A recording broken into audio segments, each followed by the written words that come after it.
Good evening प्यारे बच्चों। जो बच्चे इस वर्ष UP triple SC PAT 2025 exam में सम्मिलित हो रहे हैं, उन सभी का मैं अपने यूट्यूब चैनल इकरा केमिस्ट्री क्लासेस पर हार्दिक अभिनंदन और स्वागत करता हूं, तहे दिल से इस्तकबाल करता हूं।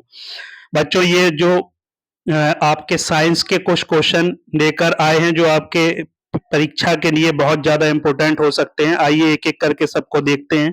पहला क्वेश्चन है कि निम्नलिखित में से कौन मानव शरीर की मानव शरीर की सबसे छोटी हड्डी है। मानव शरीर की सबसे छोटी हड्डी पूछी गई है। ऑप्शन ए है आपका बॉमर, ऑप्शन बी है आपका स्टेपीज, ऑप्शन सी है आपका मेलियस, ऑप्शन डी है आपका इनकस। तो मानव शरीर की सबसे छोटी हड्डी जो होती है वो स्टेपीज होती है। दूसरा क्वेश्चन है, और मानव शरीर की सबसे बड़ी हड्डी जो होती है आपकी वो फीमर होती है। दूसरा क्वेश्चन आपका है कि मानव शरीर में अधिकतम मात्रा में पाया जाने वाला तत्व कौन सा है। इनमें से कौन सा तत्व मानव शरीर में सबसे अधिक मात्रा में पाया जाता है। ऑप्शन ए है आपका लोहा, ऑप्शन बी है आपका सोडियम, ऑप्शन सी है आपका फास्फोरस, ऑप्शन डी है आपका कैल्शियम। तो मानव शरीर में सबसे अधिक मात्रा में, इनमें सबसे अधिक मात्रा में कैल्शियम पाया जाता है, और सबसे ज्यादा अधिक मात्रा में वैसे देखा जाए तो ऑक्सीजन पाई जाती है, लेकिन इन चारों में सबसे अधिक मात्रा में कैल्शियम पाया जाता है, वो भी 1.4% होता है। क्वेश्चन नंबर थर्ड है, निम्नलिखित में से किस अम्ल में ऑक्सीजन नहीं है। आपको बताना है किस अम्ल में ऑक्सीजन नहीं है। पहला ऑप्शन है सोरे का अम्ल। सोरे का अम्ल जो होता है HNO3 को बोलते हैं HNO3।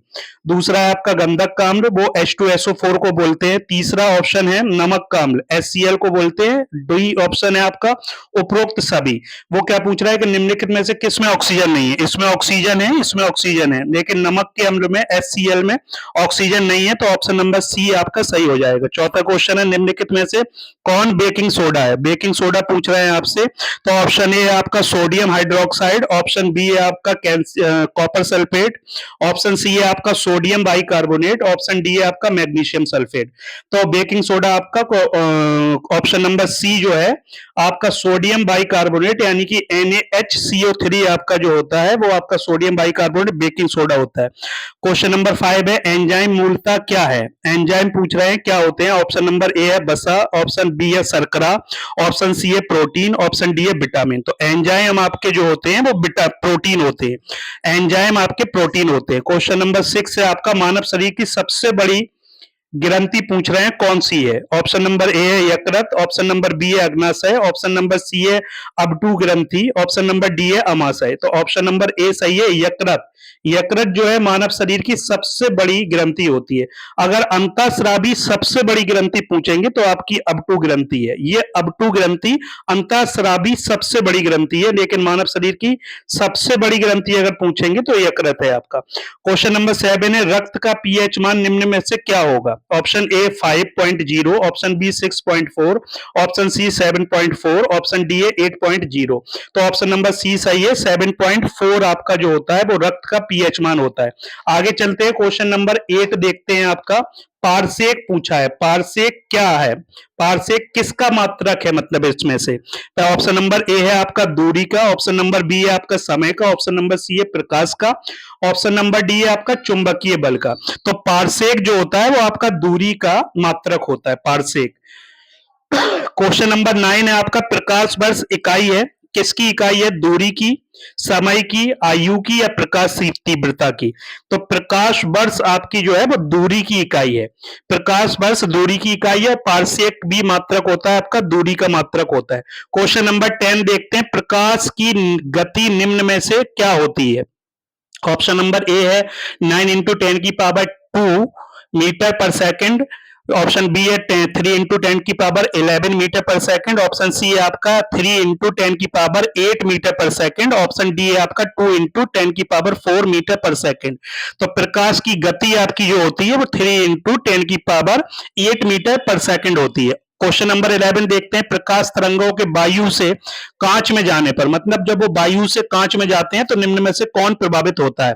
ऑप्शन ए है तरंग दैर्घ्य, आवृत्ति और वेग, ऑप्शन बी है आपका वेग और आवृत्ति, ऑप्शन सी है आपका तरंग दैर्घ्य और आवृत्ति, ऑप्शन डी है आपका तरंग दैर्घ्य और वेग। तो 11th का आपका जब प्रकाश जो है वायु से कांच में जाता है तो तरंग दैर्घ्य और वेग आपके परिवर्तित होते हैं। ऑप्शन क्वेश्चन नंबर 12 है आपका, मृग मरीचिका का कारण क्या है? तो ऑप्शन ए है आपका प्रकाश की व्यतिकरण, ऑप्शन बी है आपका प्रकाश का विवर्तन, ऑप्शन सी है प्रकाश का ध्रुवण, ऑप्शन डी है प्रकाश का पूर्ण आंतरिक परावर्तन। तो मृग मरीचिका का जो होता है किसके वजह से होता है? वो प्रकाश का पूर्ण आंतरिक परिवर्तन की वजह से होता है। 13वां क्वेश्चन देखते हैं, एक प्रकाश वर्ष किसके बराबर होता है? ऑप्शन ए है 9.46 इंटू 10 टू की पावर 15 मीटर, ऑप्शन बी है 9.4 इंटू 10 की पावर 7 मीटर, ऑप्शन सी है आपका 10 इंटू 3 इंटू 10 की पावर 3 मीटर, ऑप्शन डी है आपका 9.46 इंटू 10 की पावर -15 मीटर। तो आपका ऑप्शन सी है, आपका ए आपका सही है। आपको याद रखना है प्रकाश वर्ष जो होता है वो 9.46 इंटू 10 की पावर 15 मीटर होता है। क्वेश्चन नंबर 14 देखते हैं, प्रकाश का रंग निर्धारित होता है किसके द्वारा? आयाम के द्वारा, तरंग दैर्घ्य के द्वारा, तीव्रता के द्वारा, वेग के द्वारा। तो आपका ऑप्शन सही होगा बी, तरंग दैर्घ्य के द्वारा जो है प्रकाश का रंग जो है निर्धारित होता है। क्वेश्चन नंबर 15 देखते हैं आपका, क्या है 15 आपका, मानव शरीर का सामान्य तापक्रम 98.5 एफ है, इसके बराबर 0 डिग्री सेल्सियस में तापक्रम क्या होगा? तो आपको सबसे पहले इसका आपको याद रखना पड़ेगा कि ये जो एफ है आपका, इसका और सी का संबंध क्या होता है, डिग्री सेल्सियस का संबंध क्या होता है? फारेनहाइट और आपका सी सेल्सियस का संबंध क्या होता है? C upon 5 is equal to F minus 32 upon 9, या फिर C is equal to F minus 32 into 5 upon 9। तो इसमें अगर आप 98.4 जो है F की जगह पे रख देंगे तो आपका आंसर निकल आएगा। क्वेश्चन नंबर 16 है आपका, रेफ्रिजरेटर में थर्मोस्टेट का क्या वर्क है?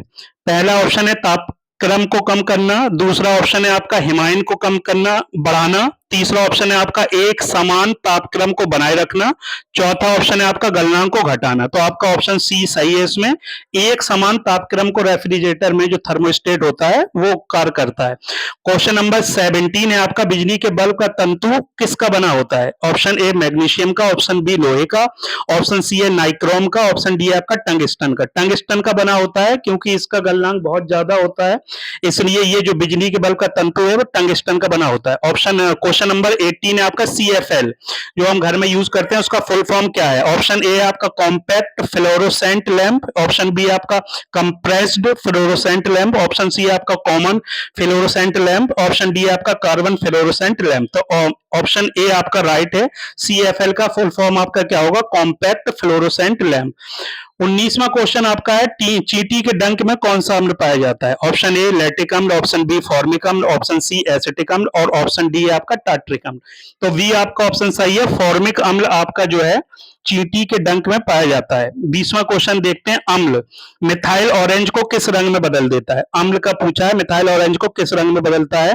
तो आपका लाल रंग में बदल देता है। अम्ल जो होता है मिथाइल ऑरेंज को लाल रंग में बदल देता है, लिटमस नीले लिटमस पेपर को आपका उसको भी लाल रंग में बदल देता है। जबकि क्षार क्या करता है? क्षार जो है लाल लिटमस को नीले में बदलता है और मिथाइल ऑरेंज को पीले रंग में बदल देता है। आपको ये याद रखना है। अगर आपको ये मेरी वीडियो अच्छी लगी है तो इसे लाइक करें, सब्सक्राइब करें और इसे शेयर भी करें। Thank you.